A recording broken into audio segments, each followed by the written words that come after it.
주옵시고, 연약한 모습 그대로 나왔습니다. 그 연약한 모습 그대로 주의 말씀을 붙잡게 하여 주시옵시고, 오늘도 그 말씀으로 내 욕심이, 내 교만이 죽어지는 역사가 있게 하여 주시옵시며, 내 용기가 아니라 주님의 뜻에 집중하는 비결을 배우는 시간이 되게 하여 주시옵시고, 하나님의 교훈은 빛처럼 내리고 내 말은 이슬처럼 맺히나니 연한 풀에 가는 비 같고 채소 위에 단비 같다 하셨습니다. 오늘도 우리들의 육체에 내려지는 하나님 말씀이 단비 같게 하여 주어서 다시 힘을 내며 우리 영혼이 소생해서 한 주간도 승리하며 살 수 있는 그런 역동적인 힘이 될 수 있도록 우리 마음속으로 찾아와 주시옵소서. 오늘도 말씀을 듣는데 방해하는 어둠의 세력은 예수의 이름으로 묶어주옵시고, 부족한 종을 오직 주님의 도로만 쓰임받게 하여 주시옵소서. 아멘. 감사하며 예수 그리스도의 이름으로 기도 올려옵나이다. 아멘. 감사합니다. 주의 이름으로 환영하고 사랑하고 축복합니다. 한 주간도 좋은 일이 많이 있을 줄로 믿습니다. 아멘. 지난 시간도 잠깐 말씀드렸습니다만, 하나님 나라 그러면 어떤 공간이라는 그 개념을 갖고 있는데, 하나님 나라를 가장 잘 표현하는 것은 하나님의 통치입니다. 하나님의 주님의 통치를 받는 것이 곧 하나님 나라입니다. 그래서 제가 예를 들어서 독도 예를 들었습니다. 일본이 아무리 독도를 자기네 땅으로 우겨도 독도는 우리나라의 통치를 받고 있기 때문에 우리나라인 것처럼 하나님의 통치를 받는 것이 곧 하나님의 나라입니다. 우리가 주님을 만났고 주님이 내 안에 오셔서 주님이 자녀가 되는 순간 하나님은 나를 통치하시고, 그 순간 우리는 하나님의 자녀가 돼서 이 땅에서 하나님의 자녀로서의 삶을 일구어내며 살 수 있게 되어지는 겁니다. 이 하나님 나라를 모르는 사람들은 세상 사람들은 소위 낙원을 꿈꿉니다. 이것을 유토피아라고 얘기하는데, 유토피아는 유는 없다는 뜻이고 토피아는 장소입니다. 그러니까 그렇게 낙원 같은 것을 우리는 꿈꾸고 그리워하지만 그런 장소는 없다는 거예요. 그래서 더욱더 그리워하고 더욱더 꿈을 꾸는지는 모르겠습니다. 하나님 나라는 이런 유토피아 같은 것이 아니라 관계에서 이루어집니다. 한번 여러분 가만히 생각해 보세요. 내게 하나님 나라가 임하기를 원한다면, 이 땅에 하나님 나라가 임하기를 원한다면 하나님 나라에 없을 것 같은 것은 내 속에서 다 버려야 합니다. 지난 시간에 이런 말씀 드렸습니다. 우리 주님이 나를 통치하려고 하는데, 하나님이 통치하려고 그러는데 그 통치를 거부하는 것들이 내 안에 있다면 하나님의 통치를 받아들일 수 없기 때문에 그걸 다 뽑아서 없애버려야 된다고 말합니다. 내가 미움이 있는데 저 사람 정말 너무 미워 죽겠어. 이 미움이 있는 곳에 하나님이 나를 통치할 수는 없습니다. 우리가 또 하나는 분주하면, 이런 중국어로 망망이라고 그러네요. 분주하다 망망. 이렇게 분주하면 우리의 가장 잊지 말아야 될 기본을 잊고 살게 돼 있어요. 우리가 잊지 말아야 될 기본 두 가지는 뭐냐면, 첫째는 내가 하나님의 형상대로 지음받았다는 겁니다. 그러니까 이거 뭐 중국어로 이렇게 얘기하더라고요. 콰이스호 샹샹이야. 맞아요. 자, 우리가 하나님의 형상을 닮았다는 것을 잊어버리면 안 되는데, 내가 바쁘게 분주하게 살면 그것을 잊어버리게 된다는 겁니다. 또 하나는 우리가 이 땅에 온 이유는 내 이웃에게 좋은 이웃이 되기 위해서 이 땅에 보냄을 받았는데, 내가 정말 분주해서 바빠서 방망해서 살면 그런 것들을 잊어버리고 살기 때문에 하나님이 나를 통치하실 수가 없게 되어진다는 겁니다. 그래서 여러분, 이 분주함에 속으면 안 됩니다. 바쁘다고 다 좋은 건 아니에요. 바쁘기 때문에 정말 중요한 것을 잊고 살 수 있습니다. 그러면 이 순서를 잘 통해서 절대로 이 분주함에 빠지지 마시기를 주의 이름으로 축원합니다. 아멘. 우리나라 말에 이런 말이 있습니다. 철이 들자 망령이다. 이런 소리 들어보셨어요? 철 주면 죽는다고. 네? 철 주면 죽는다고. 철 들면 망령이다. 이제 철들 때 주면 그만큼 철이 어떻게 된다는 거예요? 늦게 든다는 거예요. 제가 물어봤던 이것을 이렇게 얘기하더라고요. 철, 스스, 다 틀리나 봐요. 망령 들 때. 맞아? 라오로 이후 그러더라고요. 아니래. 라오로 이후 철수다 방법이다. 사실은 내가 배운 건 그러니까. 철들다 망령인데 이 철이라는 걸 우리 조상들은 어떻게 사용했냐면 1년을 24절기로 나눴습니다. 예를 들어 뭐 춘분, 하지, 초복, 중복, 말복 이렇게 해서 24절기로 나눴는데 달력을 보지 않아도 그 절기를 내가 알아채는 것, 느끼는 것을 철이 들었다고 얘기했다고 합니다. 그렇다면 이것을 부모님과의 관계에서 한번 얘기하면 자식이 철이 들었다 이 말은 부모님의 마음을 알아차렸다는 겁니다. 그러니까 이 철들어서 부모님의 마음을 알아차리면 철든 사람은 절대로 자기 좋은 대로 행동하지 않습니다. 왜냐하면 내가 이 행동을 하면 내 부모님이 얼마나 서운하실까, 얼마나 가슴 아프실까 이것을 생각하기 때문에 철든 사람은 자기 좋은 대로 행동하지 않습니다. 이것을 우리 신앙인들에게 철이 들었다 하는 이 말은 하나님 마음을 알아챘다는 겁니다. 하나님 마음을 알아챘다는 것은 하나님은요 힘들고 어렵고 정말 고난 속에 있는 사람을 보면 가슴이 아파하십니다. 그런데 그런 사람을 보고 하나님 얼마나 가슴이 아프세요? 이렇게 말하는 것이 철든 것이 아니라 정말로 아파하고 힘들고 어려운 그 사람 곁에 가서 그들에게 뭔가 좀 세워주고 도움이 되려고 애를 쓰고 노력하는 것, 이것이 하나님 마음을 시원케 하는 일이라는 겁니다. 믿음이 깊어진다는 것은 내가 하나님 마음을 알아채기고 하나님의 마음을 아픈 것을 해소하기 위해서 사랑을 갖고 이웃을 찾아가는 것, 그것 보고 철이 들었다 그러고 믿음이 깊어졌다고 이야기를 합니다. 네. 또한 아버지 나라가 임하옵소서라고 기도할 수 있는 사람은 이런 삶, 하나님이 마음이 아팠을 때 그것을 찾아가서 그들과 위로와 힘이 되는 삶을 사는 사람이 나라가 임하옵소서 이 기도하는 사람의 자세라고 말씀드릴 수 있습니다. 오늘 이어서 뜻이 하늘에서 이룬 것 같이 땅에서도 이루어집니다. 뜻이 하늘에서 이룬 것처럼 땅에서도 이루어집니다.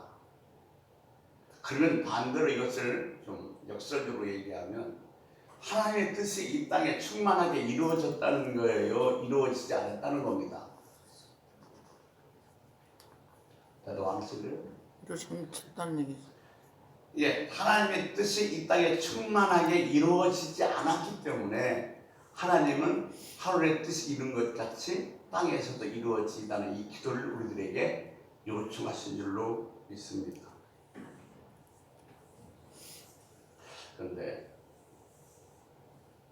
만약에 우리가 원하는 것처럼 우리가 기도하는 것처럼 하늘의 뜻이 이 땅에 이루어졌다면, 하나님의 뜻이 내 마음속에 이루어졌다면 우리들에게는 어떤 변화가 일어날까요?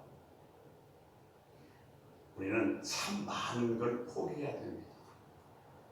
우리 또 많은 걸 내려놓아야 됩니다. 또 정말 많은 걸 내가 손에 쥐었던 것을 다 놓아야만 합니다. 그러기에 이 기도는 선뜻할 수 있는 기도는 아닙니다. 왜냐하면 그 나라가 임하오면 내가 많은 걸 포기하고 많은 걸 내려놓고 많은 걸 놓고 살아야 되기 때문에 이 기도를 쉽게 할 수 있는 기도는 아닙니다. 그런데 이 기도는 우리의 삶을, 우리의 인생을 새롭게 하는 데는 분명합니다. 그래서 우리 주님은 이 기도를 우리들에게 하라하셨고 가르쳐 주신 줄로 믿습니다. 앞서 말씀드린 것처럼 주님께서 이렇게 기도하라고 한 외에는 그 앞에 전제 조건으로 이 땅에 하나님의 뜻이 충만히 이루어지지 않았다는, 그래서 이 기도를 우리에게 가르쳐 주셨습니다. 이 땅은 뭔가 뒤틀려 있고 무언가 결핍, 부족 현상이 많습니다. 뭐 결핍, 취파라고 하는 또한 이 부족 현상이 있는데 그 부족한 현상, 뒤틀린 것, 고생하는 것. 이 세상은 그러기에 뒤틀려 있고 뭔가 부족하고 고난이 있기에 뜻이 하늘에서 이룬 것 같이 땅에서도 이루어지나 이 기도를 우리에게 하라고 하신 겁니다. 근데 이 무질서와 이 결핍은 어디서부터 시작됐냐면 에덴 동산으로부터 시작됐습니다. 하나님께서 에덴 동산을 창설하시고 아담에게 그것을 통치하며 다스려가는 청지기 사명을 맡겨주셨습니다. 근데 이 아담이 사탄의 유혹에 넘어가는 바람에 하나님과 관계가 깨어져 버렸습니다. 하나님과 관계가 분리되면서 찾아온 것이 바로 뭐냐면 바로 이 결핍, 쇠파, 이것이 찾아오게 된 거예요. 하나님 나라가, 하나님과 우리의 관계가 깨어지게 되면 제일 먼저 찾아오는 게 뭐냐? 결핍 현상이 찾아오게 되어진다는 겁니다. 하나님과 이렇게 아담이 분리된 이후부터 우리 인간에게는 수많은 문제들이 생기기 시작합니다. 병들고 죽고 서로 다투고 강한 자가 약한 자를 약탈하고, 그래서 무질서가 생기게 되고 많은 것이 부족한 현상들이 나타나게 되는 겁니다. 그 좋은 그림이 원형이 하나가 시작성경에 있는데 누가복음 15장에 나오는 집을 나간 탕자의 비유입니다. 탕자는 아버지에게 자기 예산을 미리 달라고 해서 그 재산을 가지고 아버지 집을 떠납니다. 그러니까 이 아들이 아버지 집을 떠나는 순간부터 아버지와 분리가 되고 관계가 깨었습니다. 그가 이방 땅까지 간 것을 보면 다시는 돌아오지 않으려고 완전한 독립을 꿈꾸는 것 같습니다. 그런데 그렇게 떠난 이 둘째 아들에게 찾아오는 게 뭐예요? 배고픔이 찾아왔지. 자, 얼마 동안은 가지고 나간 자기의 재산이 있기 때문에 그것으로 먹고 살 수는 있었지만은 결국 그는 어느 정도의 그 빈곤이 찾아오냐면 돼지 우리에서 돼지 지역 열매를 먹고 살 정도로 빈곤이 그에게 찾아오게 됩니다. 예를 들어서 이걸 이렇게 말씀드릴 수 있어요. 우리가 꽃꽂이를 하기 위해서 꽃을 딱 꺾습니다. 그러면 이 꽃은 살아있습니까? 죽었습니까? 죽었어요. 그런데 여전히 그 꽃은 어떻게 보이냐면 살아있는 것처럼 보입니다. 그래서 꽃꽂이를 하면 참 아름답고 향기도 내고 그 푸르름을 자랑합니다. 그런데 어느 정도 시간이 지난 다음에 자기가 갖고 있는 자양분으로 말미암아 이렇게 향기도 내고 푸르름을 유지하면서 살아있는 것 같지만 어느 시간이 지나면 이 자양분이 다 소멸되면 결국 시들고 말라 끝으로 죽게 되어 있습니다. 마찬가지로 우리도 하나님과 이렇게 결핍이 하나님께 분리되는 순간에 뭔가 내가 갖고 있는 것 같아서 잘 살 것 같지만 언젠가는 반드시 부족 형상이 우리에게 찾아오게 되어진다는 겁니다. 이 회복의 기나긴 여정이 바로 성경에서 얘기하는 구원의 역사인 겁니다. 그래서 성경은 이 땅을 살아가는 사람 우리들에게 뭐라고 얘기하고 있냐면 베드로전서 4장 19절에 이렇게 얘기하고 있어요. 우리 같이 한번 읽어보겠습니다. 4장 9절에 아니에요? 제가 읽겠습니다. 4장 19절인데 그러므로 하나님 뜻대로 고난받은 자들은 또한 선을 행하는 가운데 그 영혼을 미쁘신 창조주께서 의탁할지어다. 뭐라면 하나님 뜻대로 고난을 받는 자래요. 하나님 믿는 사람들, 예수 믿는 사람은 이 땅에 살아가면서 하나님 뜻대로 고난을 받는 자라는 겁니다. 이것을 무엇을 의미하고 있냐면 하나님 나라의 질서와 하나님 나라의 가치와 이 땅의 질서와 이 땅의 가치는 다릅니다. 그러니까 이 땅의 질서와 이 땅의 가치와 하나님 나라의 가치와 질서가 다른데 하나님 나라의 질서와 가치를 가지고 이 땅에서 살아갈 땐 많이 부딪히면서 어려움을 당할 수밖에 없다는 거예요. 어느 날 나한테 찾아온 하나님의 은혜, 또 어느 날 내가 이 하나님 통치 밑에서 우리에게 새롭게 부여해진 그 가치가 그 질서를 가지고 살아가는데 이 땅과는 매우 부딪히기 때문에 어렵고 힘든 삶을 살 수밖에 없는 것이 현실이라는 겁니다. 그래서 우리가 이 땅을 살아간다는 것은 성경은 이렇게 이야기하고 있어요. 히브리서 10장 38절입니다. 같이 읽겠습니다. 나의 의인은 믿음으로 말미암아 살리라. 또한 뒤로 물러가면 내 마음이 그를 기뻐하지 아니하리라 하셨느니라. 아멘. 우리는 뒤로 물러갈 자가 아니라는 거예요. 왜냐하면 하나님 나라의 질서와 가치를 갖고 살아가기 때문에 이 세상에 살아가면서 고난과 역경을 당할 수밖에 없지만 그렇다고 해서 뒤로 물러가는 자가 아니라 하나님 나라의 가치는 하나님 나라의 질서를 이런 것이라고 그들에게 보여주면서 앞으로 전진해 나가는 삶이 바로 하나님 나라 백성들의 삶의 사셔라고 히브리서 기자는 우리에게 이야기해주고 있는 겁니다. 번째, 뜻이 하늘에서 이룬 것 같이 땅에서도 이루어지다. 여기엔 좀 복잡하게 생각하면 뭐 그렇습니다만 대단한 문법적 비밀이 담겨져 있습니다. 뜻이 하늘에서 이룬 것 같이 땅에서도 이루어지다. 여기서 이루어지다는 얘기는 3인칭 단수 과거 수동태 명령형입니다. 그렇지 아프겠지만 다 잊어버리고 수동태 명령형으로 되어 있습니다. 이 말은 무슨 말씀이냐면 뜻이 하늘에서 이룬 것 같이 땅에서 이루어지는 걸 하나님 자신이 하시겠다는 거예요. 그 말씀에 그런 뜻이 포함되어 있습니다. 뜻이 하늘에서 이룬 것 같이 땅에서도 그 뜻이 이루어지도록 하나님이 하시겠다는 거예요. 그러면 여기서 우리 하나 질문이 생깁니다. 자, 뜻이 하늘에서 이루어지는 것 같이 땅에서도 이루어지는 일을 하나님께서 하시겠다고 하셨는데 그러면 왜 우리에게 뜻이 하늘에서 이룬 것 같이 땅에서도 이루어지다 이 기도를 하게끔 하셨는가는 거예요. 여기에는 참 놀라운 비밀이 하나 숨겨져 있는데 빌립보서 2장 13절에 보면 이렇게 얘기하고 있습니다. 우리 같이 있습니다. 시작. 너희 안에서 행하시는 이는 하나님이시니 자기의 기쁘신 뜻을 위하여 너희에게 소원을 두고 행하게 하시나니. 소원을 두고 행하시나니 소원이라는 것은 기쁨을 향하여 강렬하게 요구되는 열망입니다. 하나님이 이 기쁨을 우리와 함께 하시기를 원하시는 거예요. 뜻이 하늘에서 이룬 것 같이 땅에서 이루어지는 일을 하나님이 자신이 하신대요.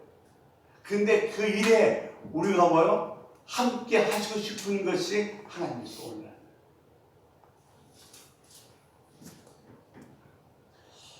여러분 이런 경험이 있어요. 어제 이렇게 갔는데 배가 고파서 식당에 들어갔어요. 그래서 밥을 먹었는데 너무너무 맛있어요. 그럴 때 여러분 한쪽 그 마음속에 어떤 생각이 들어요? 정말 맛있다. 나중에 내 사랑하는 가족들과 이 사랑 아내와 함께 꼭 다시 와야지 이런 생각이 드는 게 정상입니다. 그런데 이거 맛있네. 나만 알고 살살 와서 나만 먹고 가야지 이렇게 하는 사람은 없을 거예요 아마. 정말로 멋있는 낙조를 봤어요. 너무도 경치가 좋아요. 그러면 그 경치를 보는 순간에 마음에 한국식이 어떤 생각이 드냐면 사랑하는 사람과 한번 같이 와서 이 아름다운 광경을 보았으면 좋겠다는 생각이 드는 게 정상이지 이 좋은 것 남도 모르게 나만 살살 와서 봐야 되겠다 이렇게 하는 사람은 없을 거예요. 뜻이 하늘에서 이루어지는 것처럼 이 귀한 일, 이 즐거운 일, 이 기쁜 일을 하나님께서는 우리와 함께 하시기를 소원하시는 거예요. 이것이 하나님의 마음이에요. 이 귀한 것, 뜻이 하늘에서 이룬 것이 땅에서도 이루어지는 것, 이것을 우리와 함께 하고 싶어서 우리 보고 간청하는 이 기도를 하라고 말씀하신 겁니다. 우리 주님이, 우리 하나님이 정말 좋아하신 것은 뭐냐면 함께해요. 마가복음 3장 14절에 보면 이렇게 기록되어 있어요. 한번 보겠습니다. 같이 있습니다. 시작. 이에 열두를 세우셨으니 이는 자기와 함께 있게 하시고 또 보내사 전도도 하며. 자기와 함께 있게 하시고, 그러니까 정말로 주님이 원하시고 주님이 기뻐하시는 게 뭐냐면 함께 하는 거예요. 교회 일도 아니면 여러분이요, 하나님 일도 마찬가지예요. 함께 해요. 참 이 교회라는 것이 하나님 일이 비생산적이에요. 혼자 하루 하면 다 끝나요. 근데 10명이 모여서 열을 단 하는 것이 이 하나님의 일이고 교회 일이에요. 회사 같으면 난리가 나죠. 경비가 손해고 비생산적이라고. 그런데 이렇게 하루 혼자 할 일을 10명이 열간해도 함께 하는 것, 함께 누리고 함께 기뻐하고 함께 축복하는 것을 누리는 것이 주님의 뜻이고 하나님의 일이기 때문에 그렇습니다. 그래서 우리들이 신앙생활에 정말 중요한 것은 함께해요. 함께 할 때 아름다운 일이 일어나고 함께 할 때 거의 귀한 역사가 우리 삶에서 일어나는 줄 믿습니다. 아멘. 정말 우리 교회도 함께 했으면 좋겠어요. 슬프나 기쁘나 괴로우나 함께하는 교회. 그래 되시길 주의 이름으로 축원합니다. 아멘. 뜻이 하늘에서 이루어진 것처럼 땅에서 이루어진 이 일에 우리 초대했는데 뭘 엄청나고 대단한 일이 아니라 뭐 하는 걸로 초대하셨어요? 기도하는 걸로 초대하셨어요. 너희들이 이 아름다운 일을 함께하는 것이 나의 소원인데 너희는 이 소원에 동참하는 게 뭐냐면 기도하는 거라. 그래서 이 주기도문을 가르쳐 주신 겁니다. 근데 여기서 우리가 먼저 할 것은 내가 이 하나님께 함께하는 일에 초대받기 전에 먼저 해야 할 일이 있는데 그 해야 할 일이 무엇인가 하냐면 하늘에 계신 아버지로 만나야 합니다. 아저씨가 아니에요. 하늘에 계신 아버지. 제가 하늘에 계신 우리 아버지 기도드릴 때 말씀드렸어요. 아버지가 얼마나 귀하신 분이에요. 우리 모든 걸 책임지고 다 이끌어 가시는 분이 아버지입니다. 그러니까 내가 이 기도에 동참하고 하나님의 뜻이 땅에서 이루어지는 것을 일에 같이 동참하기를 원한다면 먼저 중요한 것은 하나님을 아버지로 만나야 한다는 겁니다. 그것만큼 중요한 일은 없어요. 그런데 우리가 늘 살아가면서 나는 지금 하나님이 자녀가 되어 있는가를 점검해야 돼요. 나는 하나님이 자녀의 삶을 지금부터 살고 있는가를 늘 스스로 점검할 수 있어야 됩니다. 마가복음 4장 36절에 보면 무리를 떠나 예수를 배에 모시고 갈릴리 저편으로 건너가는 내용이 나옵니다. 근데 거기에서는 예수님을 모시고라고 되어 있는데 번호에 보면 모시고가 아니라 데리고 옵니다. 근데 어떻게 예수님을 모시고 않고 데리고 가 이렇게 생각할 수 있겠습니다만 37, 38, 39주 후에 그 후반부 구절들을 보면 이런 의미에서 데리고라는 뜻이 훨씬 더 가깝구나를 알 수 있어요. 그러니까 배를 타고 가는데 예수님은 어디에 계시냐면 고문에서 잠을 자고 계셨어요. 고문은 배 앞에요, 뒤에요? 배 앞에는 뱃머리고 뒤는 고문입니다. 이게 지금 주님께서 고문에서 주무시고 계셨어요. 이 말은 뭐냐면 지금 주님이 그 배 안에 계시는데 제자들은 주님에 대해서 전혀 관심이 없었던 거예요. 근데 풍랑이 일기 시작해서 파도가 넘쳐서 배 안에 들어와서 이제 죽게 되자 예수님을 흔들어 깨웁니다. 선생님 큰일 났으니 우리 죽게 됐습니다라고 흔들어 깨니까 주님께서 뭐라고 말씀하시냐면 그 풍랑과 바다를 고요하고 잠잠하라고 말씀하셔서 풍랑과 바다를 고요하고 잠잠하게 만드신 다음에 제자들에게 어찌 믿음이 없느냐 그러셨어요. 지금 어려움이 생겨서 우리 죽게 생겼어 주님을 막 흔들어 깨웠는데 주님이 하시는 말씀이 어찌 믿음이 없냐요. 여기서 우리가 하나 딱 생각해 보는 거 이런 거예요. 우리 신앙생활도 하나님과 전혀 상관없이 살다가 내가 급한 일만 생기면 주여 죽게 됐습니다 살려주세요라고 하나님을 찾는 것은 아니지. 지금 주님과 전혀 관심이 없이 있다가 어려움이 생기니까 주여 큰일 났습니다 주님을 깨우는 주님이 제자들을 보고 어찌 믿음이 없느냐 이렇게 말씀하신 것은 오늘날 우리들에게 주는 교훈이 매우 크다고 생각합니다. 나도 한 주간 살아가면서 한 달간 살아가면서 주님과 전혀 상관없이 살다가 내가 어려운 일만 생기면 주여 도와주십시오 하고 부르는 것은 아니지만 그러니까 하나님의 자녀의 됨을 날마다 내가 확인해야 되는 것은 다른 것이 아니라 예수님은 내 안에 나는 예수님 안에 이것이 이루어지는 것이 나는 하나님의 자녀로서 주님의 자녀로서의 삶을 살아가는 거예요.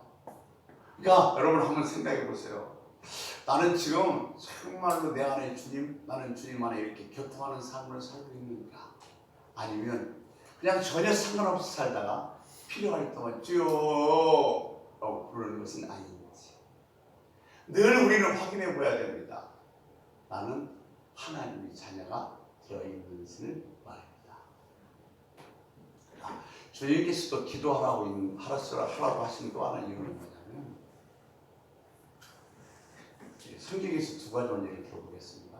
이러한 게 상에 보면 3년 6개월 동안 비가 안 왔어요. 근데 하나님께서 회복시켜준다. 다시 비를 내리시겠다고 하면서 무엇을 말씀하셨냐면 너희가 내게 와서 부르짖어야 하느니라. 3년 6개월 동안 하늘문이 닫혀서 비가 오지 않았는데 내가 언제 하늘문을 여는가 하면 내 앞에 와서 부르짖을 때 기도할 때 하늘문을 열어주신다는 거예요. 에레미야에 가서 보면 이스라엘 백성들이 70년간 바벨론으로 포로로 잡혀갔습니다. 그런데 하나님께서 뭐라고 말씀하셨냐면 70년이 되면 너희들이 곡으로 돌아올 거라고 그랬어요. 그래서 이스라엘 백성들은 70년이 되면 자기들이 곡으로 돌아갈 것을 다 알아요. 수없이 바로 선지자를 통해서 주님께서 약속하셨기 때문에. 그런데 거기서 주님께서 뭐라고 말씀하시는가 하면 내가 너희들에게 약속했다 할지라도 너희는 내게 와서 부르짖어야 하느니라. 아멘. 예, 하나님의 약속한 것도 뭐 해야만 이루어진다는 거예요? 기도해야만이 이루어진다는 거예요. 하나님은 기도 방식을 통해서 하나님의 역사를 나타내십니다. 그러니까 내가 하나님의 자녀가 됐다는 제일 첫 번째 자리가 뭐냐면 기도의 자리. 내가 지금 기도의 자리에 있다면 나는 지금도 하나님의 자녀로서의 삶을 살아가고 있는 줄로 믿습니다. 기도해서 결과를 받은 사람과 기도하지 않고 결과를 받은 사람은 표면상 나타나는 건 똑같아요. 자, 두 사람이 똑같이 회사에 시험을 봤어요.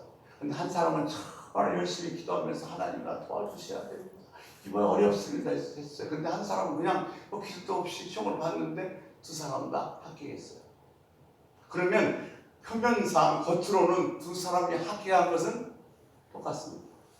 그런데 그 뒤에 있는 이 영적인 일은 엄청난 차이가 나는 거예요. 기도하고 이 회사에 합격한 사람은 이걸 누가 취직시켰다고 생각하세요? 하나님이 하셨다는 거예요. 그런데 기도하지 않고 그 회사에 들어간 사람은 어쩌다 아니면 내 실력이라고 생각하는 거예요. 그래서 표면적으로 나타나는 현상은 똑같지만은 기도하고 기도하지 않고는 영적으로 엄청난 차이가 있다는 거예요. 기도해서 내가 응답받았다고 생각하는 사람은 그만큼 믿음이 한 눈금 잘하는 겁니다.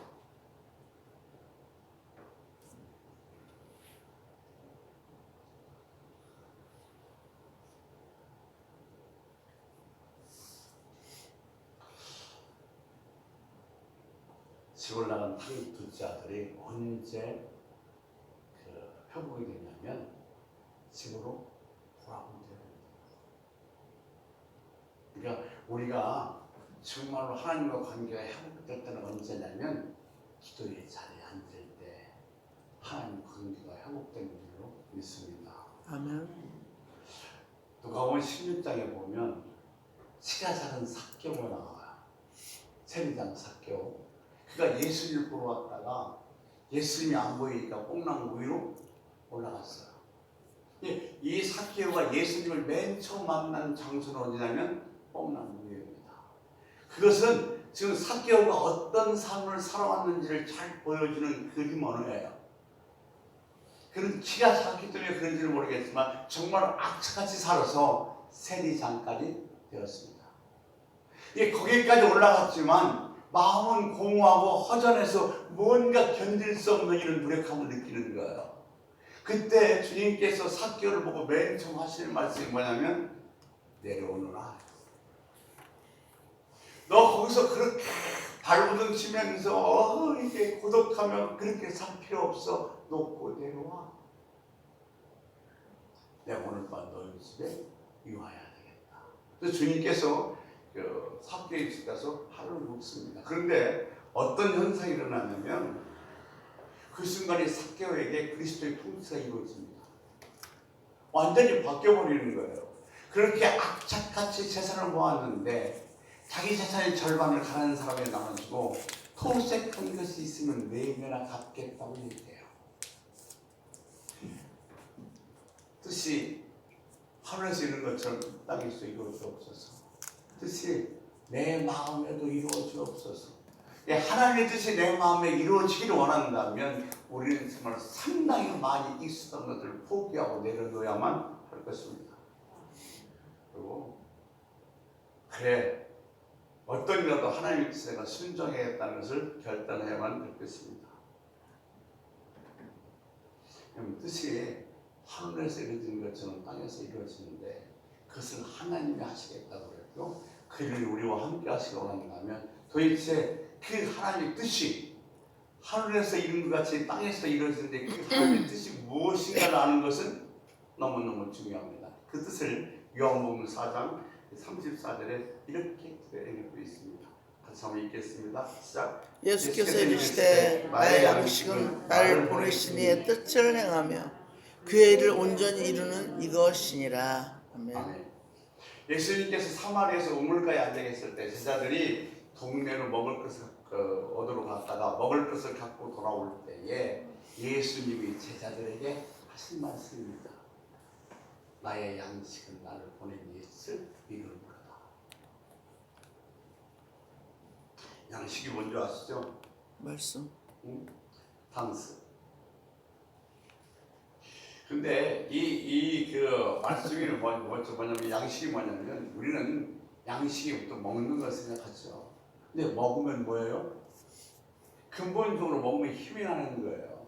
그래서 이 먹는 이 음식뿐만 아니라 내게 힘이 되는 것이 바로 뭐냐면 양식이에요. 어떤 사람은 돈만 보면 힘이 나요. 그 사람은 돈이 양식인 거예요. 어떤 분은 등산이 양식입니다. 등산 얘기만 나오면 흥분해서 태백산은 어떻고 저기 지리산은 어떻고 설악산은 어떻고 아주 10번을 토하면 흥분합니다. 왜냐하면 이 등산이라는 게 그분이 뭐가 되어 있기 때문에 힘이 되어 있기 때문에 양식이 되어 있기 때문에 그렇습니다. 어느 목사님이 장로님한테 길을 가다가 그 집에 지나가는 동네에 장로님 자제분이 살고 있어서 그 집에 들어가서 식사 제도를 받게 됐어요. 기도하고 식사가 나오니 식사는 바닷가 근처인지 회가 아주 한 사라가 딱 나왔는데 얼마나 먹음직스러운지 모른다고 합니다. 근데 막 이제 식기도가 끝나고 먹으려고 하는데 그 장로님이 아들 자제분 되시는 분이 목사님에게 묻더랍니다. 목사님 하시는 운동 있어요? 없다고 그러자 이 장로님 아들이 갑자기 젓가락 하나 들고 자리에서 일어서더니 골프가 얼마나 좋은지 얼마나 운동이 되고 백스윙을 이렇게 하고 퍼트를 이렇게 하고서 10분간 강의하는데 그 강의를 들으려고 맛있는 거 앞에 두고 먹지도 못했대. 이 분은 뭐가 힘이냐면 골프가 힘이에요.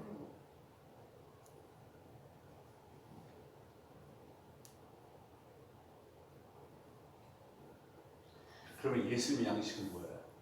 말씀. 내가 양식을 하나님의 뜻을 이루려고 하는데 예수님의 양식은 뭐예요? 말씀. 아버지 뜻을 이루는 거예요. 예수님은 뭐가 힘이 되냐면 아버지 뜻을 이룰 때 뭐가 되는 거예요? 힘이 되는 거예요. 그러면 자, 이 아버지의 뜻, 예수님이 이루려고 하는 아버지의 뜻, 하나님의 뜻은 무엇인가? 요한복음 10장 10절에 나와 있습니다. 같이 읽겠습니다. 시작. 도둑이 오는 것은 도둑질하고 죽이고 멸망시키려는 것뿐이요 내가 온 것은 양으로 생명을 얻게 하고 더 풍성히 얻게 하려는 것이라. 아멘. 주님의 이 땅에 오신 것은 아버지의 뜻을 이루려 오셨는데 그 아버지의 뜻이 무엇인가 하냐면 자, 하나님께서 예수님 앞에 이끌어온 모든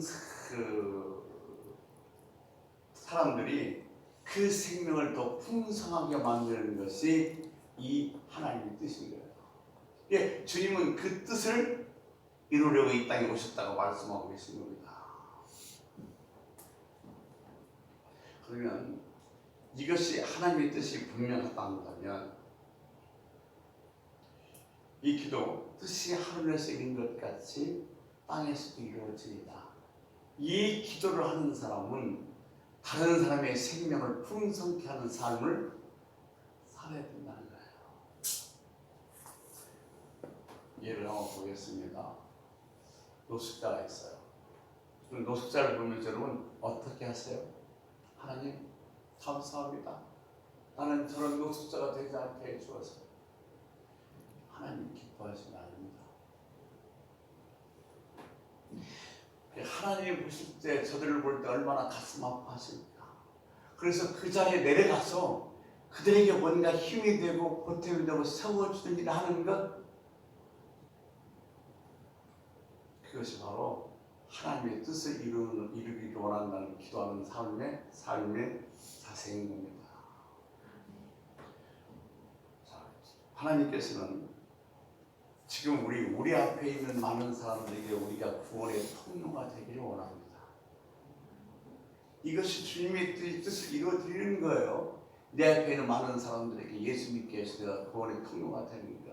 또 하나는 내 앞에 있는 많은 사람들의 생명을 풍성하게 만드는 삶을 사는 것, 이것이 하나님의 뜻을 이루는 것인 줄 믿습니다. 그러니까 뜻이 하늘에서 이룬 것 같이 땅에서도 이루어지다. 이 기도하는 사람은 이렇게 살아야 되는 거예요. 나를 통해서 수많은 영혼들이 구원받을 수 있는 구원의 통로가 되고 내 주변에 있는 모든 사람의 생명을 풍성하게 하는 삶을 사는 사람이 이 기도를 하는 사람의 삶의 자세라는 거죠. 어느 교회 옆에 이 노숙자들의 그 숙소가 있었어요. 교회에서 가까우니까 교회에서 찾아가서 여러 가지로 도와주고 먹을 것도 주고 그랬어요. 예배도 드리고. 어느 날 목사님이 그 숙소를 갔는데 말레이시아에 사이렌스라는 그 사람이 성경을 보고 있다랍니다. 그래서 목사님이 물었어요. 지금 성경 어디를 보고 있냐 물었더니 주님이 가르치신 기도를 보고 있다는 거예요. 그래서 목사님이 그 사이렌스에게 물었습니다. 나이지리아 사람인데 뜻이 하늘에서 이룬 것 같이 땅에서도 이루어지다. 이 대목을 어떻게 이해하냐고 물었어요. 그랬더니 이 사이렌스가 즉각 대답하기를 이렇게 대답합니다. 이 기도를 하는 목사님은 저같이 직업이 없는 사람들에게 직업을 찾아주는 것이고 내 처지에서는 내 상황이 아무리 어렵고 아무리 힘들어도 절대로 낭망하지 않는 겁니다. 제대로 이해하고 있는 거예요. 예, 소위 보세요. 하나님이 전능하시 믿는다면 어떤 상황에도 절대로 뭐하면 안 돼요? 낭망하면 안 돼요. 그래서 어떤 신학자는 얘기합니다. 예수 믿는 것은 절대적 낙관 문제다. 왜냐하면 내가 그분이 자녀가 되면 됨이 분명하면 하나님 나라 어떻게 할 거예요? 책임지실 겁니다. 풍랑에 몰아치는데 주님께서는 배 구멍에서 주무시고 계셔요. 왜 그렇게 풍랑에 몰아치는데 주님은 배 구멍에서 편히 주무실 수 있었을까요? 내가 하나님의 아들이라는 그것을 알고 있기 때문에 그렇습니다. 그래서 주님께서 풍랑에 몰아치는데 배 구멍에 서서 주무시면서 주님의 제자들에게 하나님의 아들 된 삶이 어떤 삶인지 그것을 가르쳐주고 있는 거예요.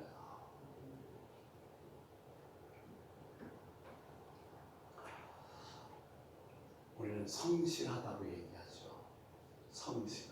성실하다는 것은 이것을 기독교적으로 얘기하려면 하나님과 맺은 언약에 충실하는 것, 그것이 성실한 겁니다. 하늘에 계신 하늘의 뜻이 하늘에서 뜻이 있는 것처럼 땅에서도 이루어지다. 이 기도하는 사람들은 하나님과 맺은 언약에 충실한 삶, 성실한 삶을 날마다 살아가야 될 줄로 믿습니다. 아멘. 이것이 바로 이 기도가 우리에게 주신 의미입니다. 여러분, 하나님의 뜻이 뭐 대단하고 엄청난 거 아니에요. 우리의 살아가는 삶 속에서 얼마든지 그렇게 살아갈 수 있고 일궈낼 수 있는 일인 줄로 믿습니다. 그런 삶을 사실 여러분 되시길 주의 이름으로 소원합니다. 아멘. 우리 주여 한번 부르고 같이 기도 한번 하겠습니다. 하나님, 내가 구원의 통로가 되게 하여 주옵시고 내 옆에 있는 많은 사람들의 삶을 풍성하게 하는 삶을 살게 해달라고 주여 한번 부르고 풍성으로 기도하다가 자연스럽게 마무리하겠습니다. 주여 한번 기도합니다.